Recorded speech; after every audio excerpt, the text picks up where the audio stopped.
Hey, what's going on, everybody? It's your boy Center coming at you with my first SPL predictions video.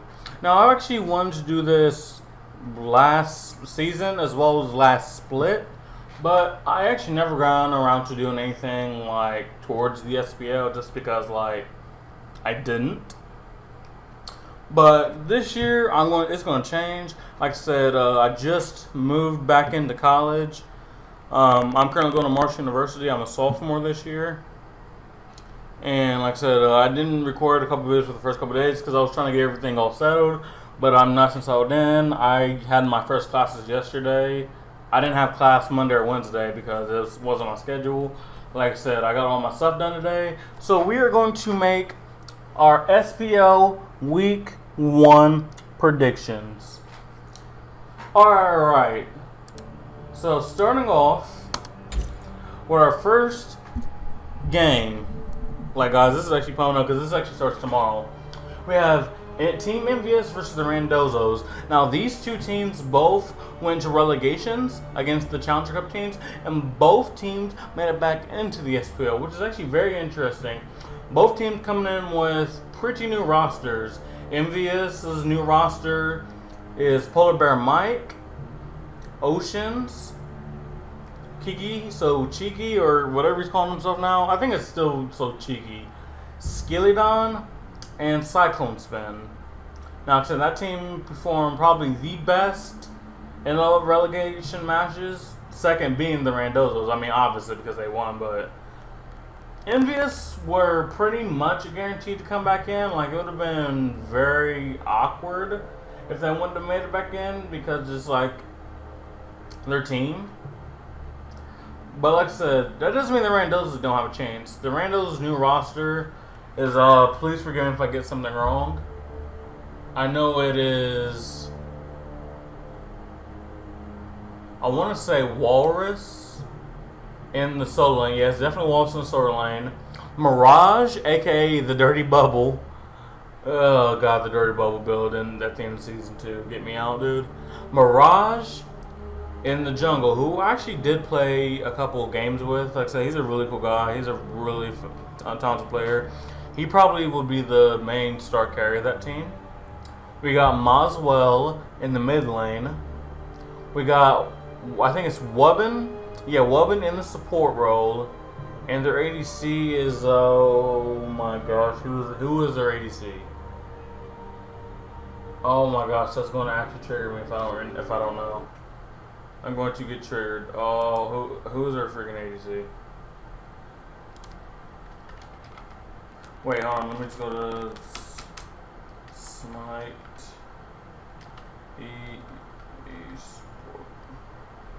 Crap, who's their ADC, dude? Like, I know as soon as I see who their ADC is, I'm gonna be like, oh yeah, that's their ADC. I just don't know why I don't know right now. As you guys can see, I'm trying a new way to record my videos and using Camtasia to record it. But where Randozos?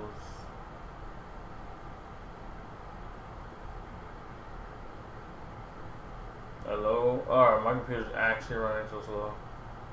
Randozos, who is their ADC? This is kind of awkward. I should probably... Alright guys, I'm back.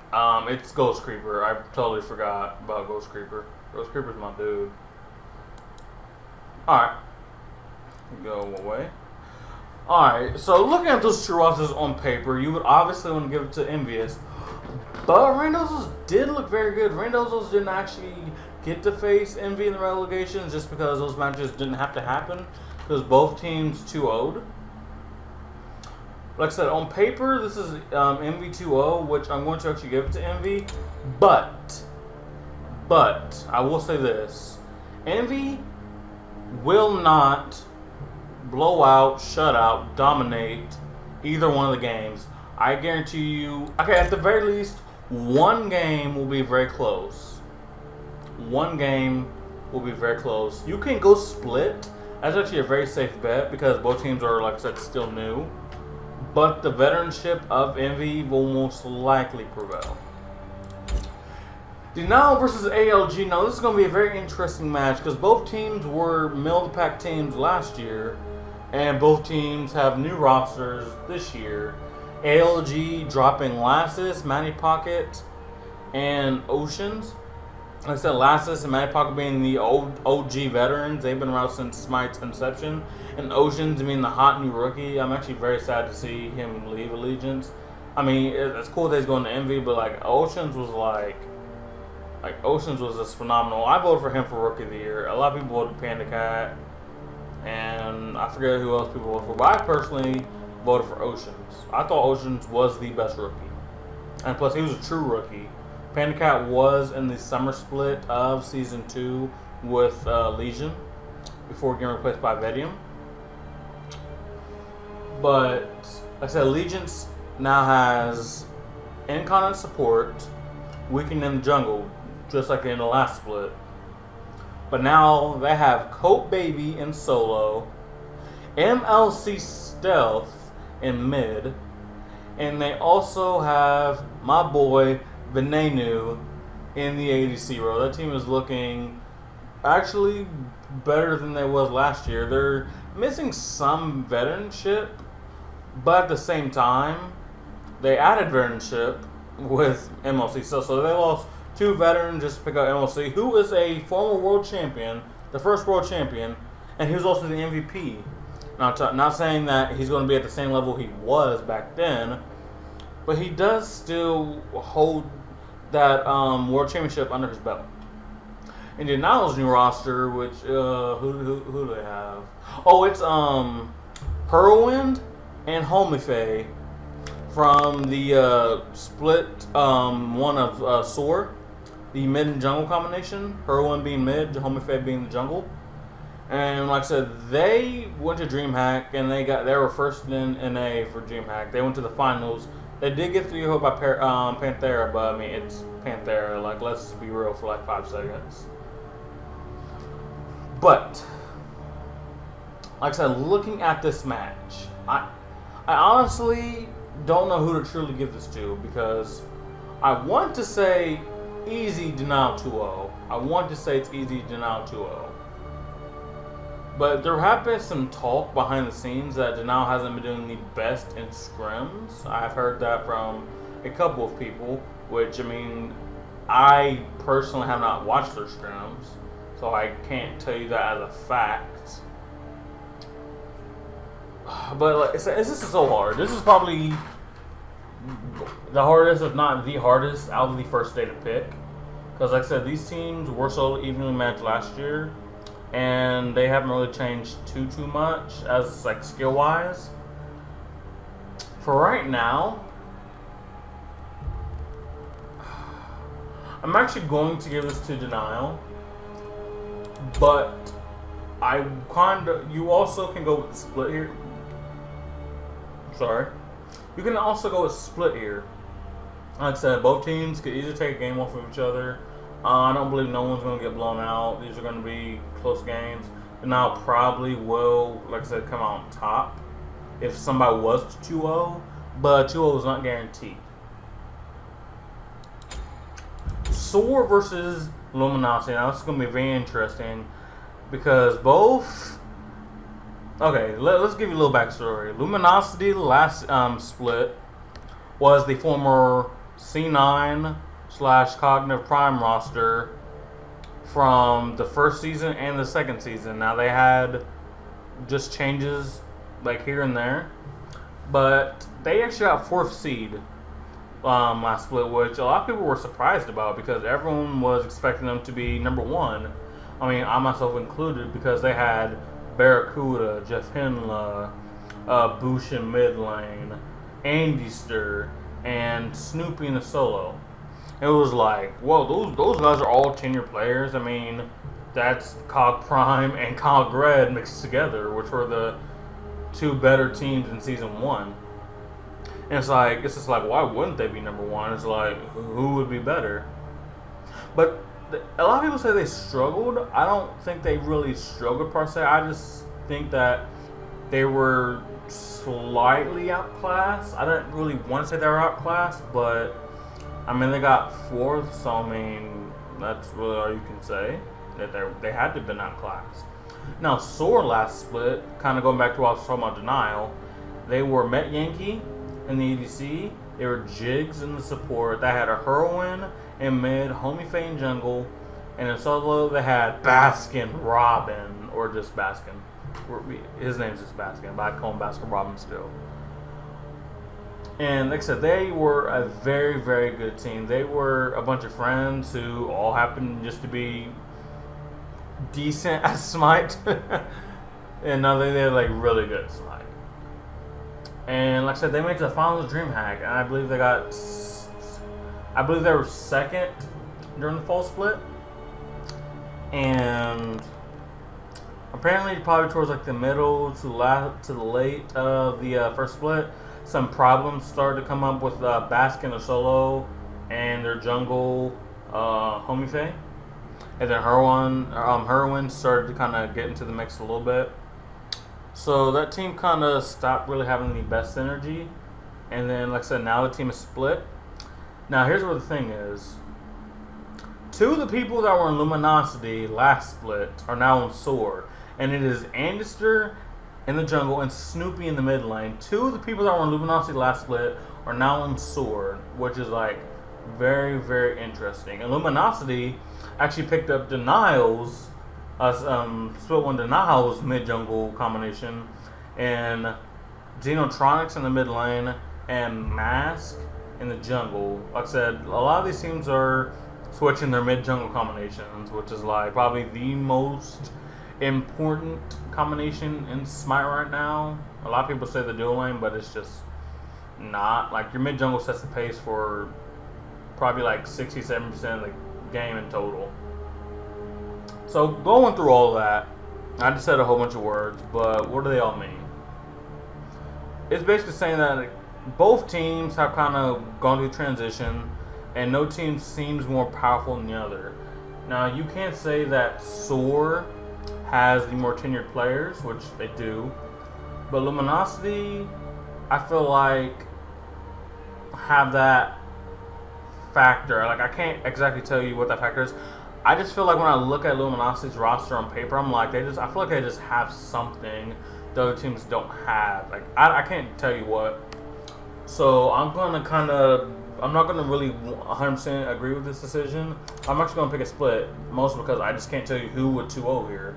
If I was to lean on somebody, I would have to lean on Soar. But at the same time, LG is just as strong. So we'll have to see.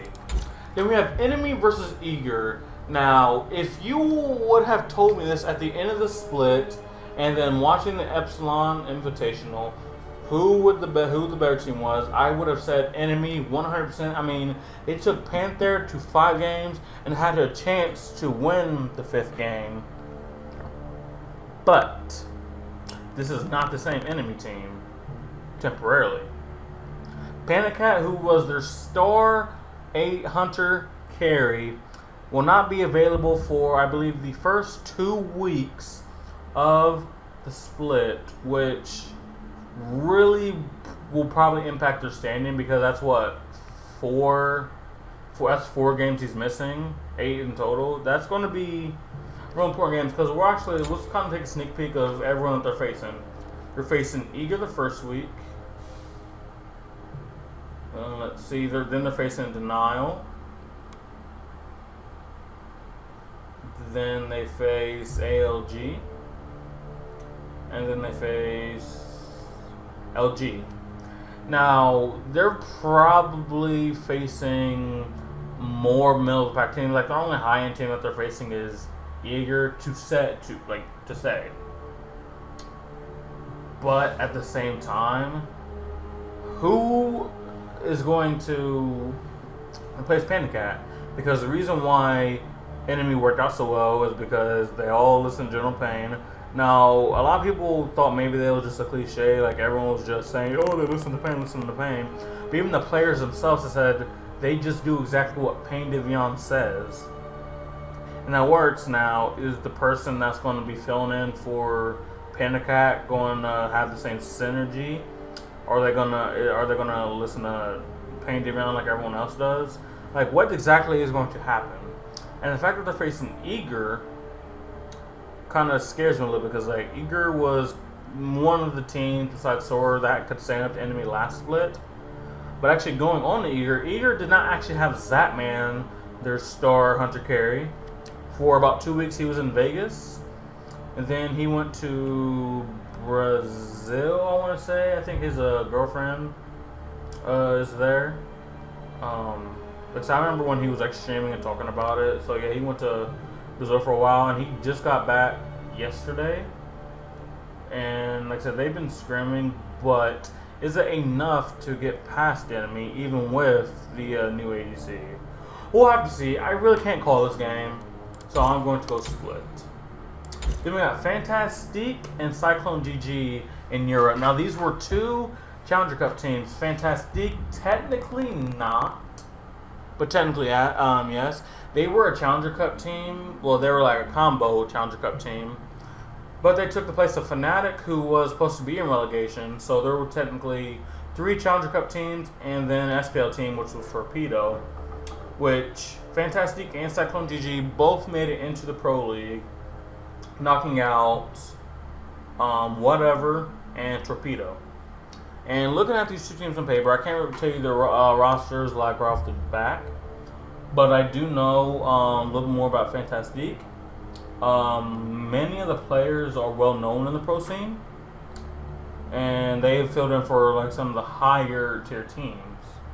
And they also got my girl Nusula on that hot 160 ping though, 160 ping life, and like she plays mid. I think she's going to be the first female starter, well like permanent starter, because I think she played like one game, she subbed in.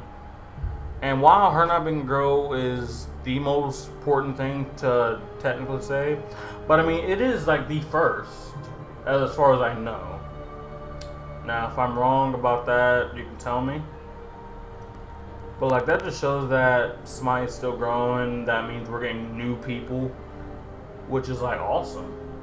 And like Nusla, she, like I said, she has played alongside the top player in 2 different regions. She's played alongside Adapting, who is probably the best player in the world, definitely the best player in Europe. And she's also played alongside Anister, who for the longest time was the best player in NA. So that right there shows how good she is.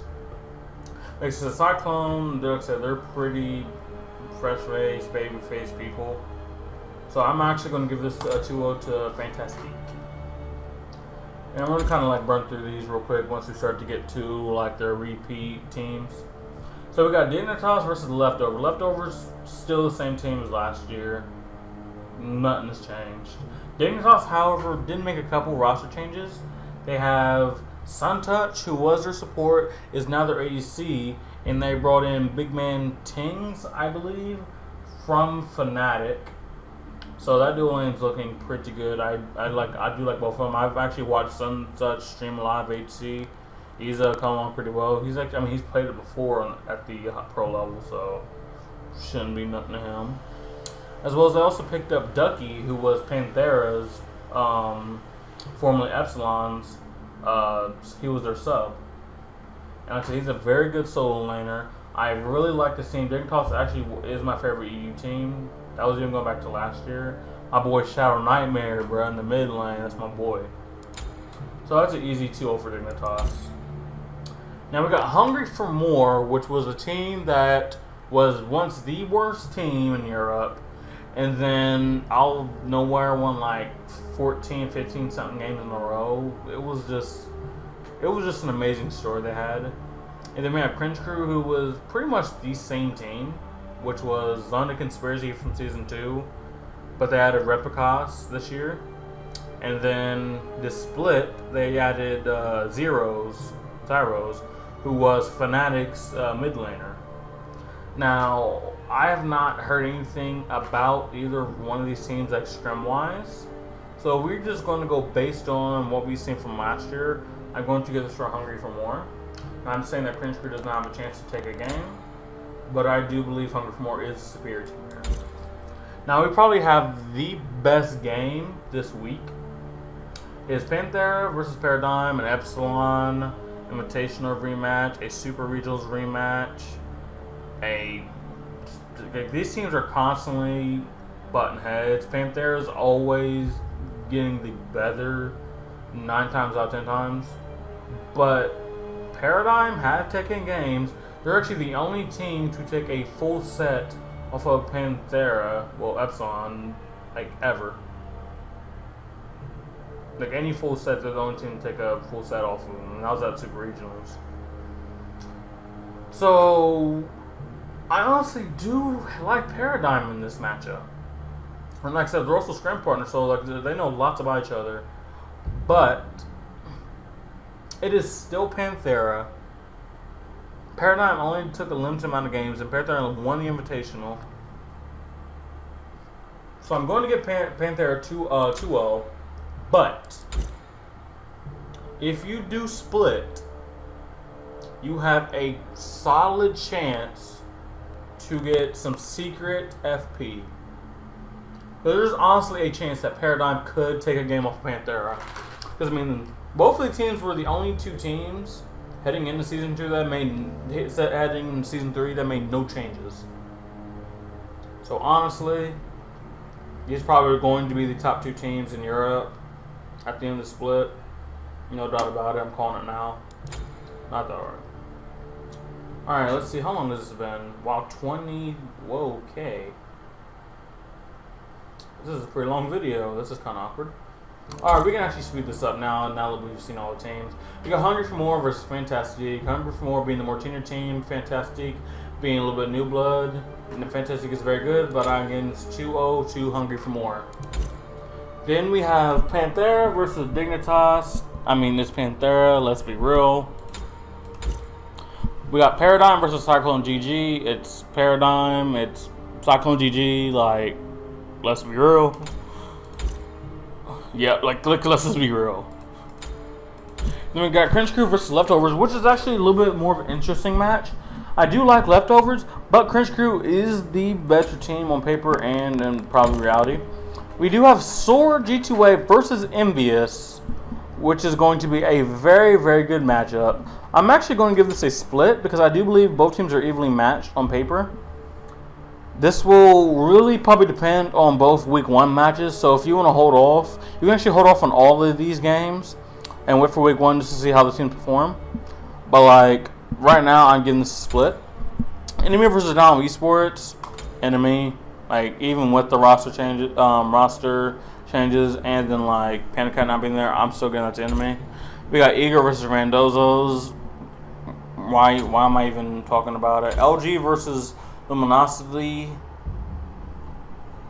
I don't know why, but I'm actually hesitant on this game because, like I said, Luminosity on paper is better. Like, it's just better. But ALG can surprise some teams. I can already see a couple upsets happening this year. This won't be one upset. We're going to actually have them split, which in its own sense is actually kind of an upset because most people would probably pick LG to 2-0. But guys, those will be the week 1 predictions. We will go over it one more time. We got Envy over Randozos, Denial over ALG. We got Soar and Luminosity splitting. We got Enemy and Eager splitting. We got Fantastique over Cyclone GG. We got Dignitas over Leftovers. Decline. Goodbye. We got Hungry for More over Cringe Crew. We got Panthera over Paradigm. Hungry for More over Fantastique. Panthera over Dignitas. Paradigm over Cyclone GG. Cringe Crew over Leftovers. A split between Soar and Envious. Enemy over Denial. Eager over Randozos. And finally a split versus Allegiance and Luminosity. Those are my week 1 predictions. I'll see you in week 2 just to see what I got right, what I got wrong. And let's see that I'm a genius. We all know I'm a genius. We all know I got all these right. Like, let's just be real for like 8 seconds. Alright, guys. I'll see you guys next time. Peace out.